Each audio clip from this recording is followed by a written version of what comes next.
ನಿನ್ನೆ ಆದ ಒಂದು ನಿರಂಜನ್ ಹಿರೇಮಠ ಅವರ ಸುಪುತ್ರಿ ದಿವ್ಯಾ ನೇಹಾ ಕೊಲೆ ಮಾಡಿದ್ದಕ್ಕೆ ಅದನ್ನು ನಾವು ಇಷ್ಟೂರು ಮುಸ್ಲಿಂ ಸಮಾಜದಿಂದ ಖಂಡಿಸ್ತೀವ್ರಿ ನಾವು ಅದಕ್ಕೆ. ಆಮೇಲೆ ಯಾರೂ ಆಗಲಿ, ಇವತ್ತು ಅವ್ರ ಮನೆಗೆ ಹೆಣ್ಮಗಳಿಗೆ ಆಗ್ಬೋದು, ನಾಳೆ ನಮ್ಮ ಮನೆಗೆ ಹೆಣ್ಮಗಳಿಗೂ ಆಗ್ಬೋದು. ಅದು ಖಂಡನೀಯ.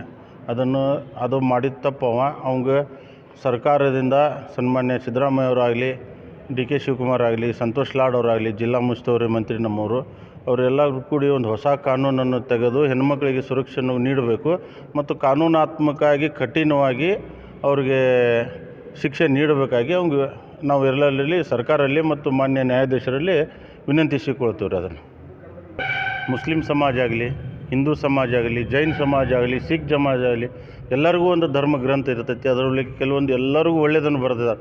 ಈ ಥರ ಮಾಡಂತ ಯಾವ ಧರ್ಮದಾಗೂ ಯಾವ ಪುಸ್ತಕದಾಗೂ ಬರೆದಿಲ್ಲ. ಅದು ಮಾಡಿದ್ದವ ಖಂಡನೀಯ. ಇದನ್ನು ಧರ್ಮದ್ದಾಗಿ ಆಚಾರವಾಗಿ ನೋಡಕ್ಕೆ ಹೋಗ್ಬೇಡ್ರಿ ದಯಮಾಡಿ. ಎಲ್ಲರಿಗೂ ಧಾರವಾಡ ಜಿಲ್ಲಾದು ಮತ್ತು ಹುಬ್ಬಳ್ಳಿ ಧಾರವಾಡ ಜನರಿಗೆ ನಾನು ಕೈ ಮುಗಿದು ಪ್ರಾರ್ಥಿಸ್ಕೊತಾನೆ, ಇದನ್ನು ಜಾತೀಯತೆಯಿಂದ ಹಿಡಿಬೇಡ್ರಿ. ಅವು ಮಾಡಿದ ಖಂಡನೀಯ. ನಾವು ಸ್ಪಷ್ಟವಾಗಿ ಮುಸ್ಲಿಂ ಸಮಾಜವರು ಇದನ್ನು ಖಂಡಿಸ್ತೀವಿ. ನಾವು ದಯಮಾಡಿ ನೀವು ಇದನ್ನು ಜಾತೀಯತೆಗೆ ಇದಕ್ಕೆ ತರಬೇಡ್ರಿ. ಆಮೇಲೆ ಅದು ಏನೋ ಮಾಡಲಿ ಅದು ಇವತ್ತು ಅವರು ನಿರಂಜನ್ ಹಿರೇಮಠ ಅವ್ರ ಮಗಳಿಗೆ ಆಗೈತಿ, ನಾಳೆ ನಮ್ಮ ಮಗಳಿಗೂ ಆಗ್ಬೋದಲ್ಲ.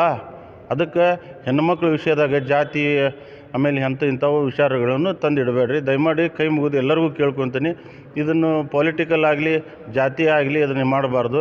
ಅದು ತಪ್ಪು ಮಾಡ್ಯಾರ, ಅವ್ರು ಖಂಡನೀಯ. ಅದನ್ನು ಏನು ಶಿಕ್ಷೆ ಕೊಡ್ತಾರೆ ಅದಕ್ಕೆ ಎಲ್ಲರೂ ತಿಳಿವಾಗಿ ಮಾನ್ಯ ನ್ಯಾಯಾಧೀಶರಾಗಲಿ ಸರ್ಕಾರ ಆಗಲಿ ಏನು ಅದಕ್ಕೆ ಶಿಕ್ಷೆ ಕೊಡ್ತೈತೆ ಅದಕ್ಕೆ ಎಲ್ಲರೂ ಒಪ್ಪುವಂತ ಮಾಡೋಣ.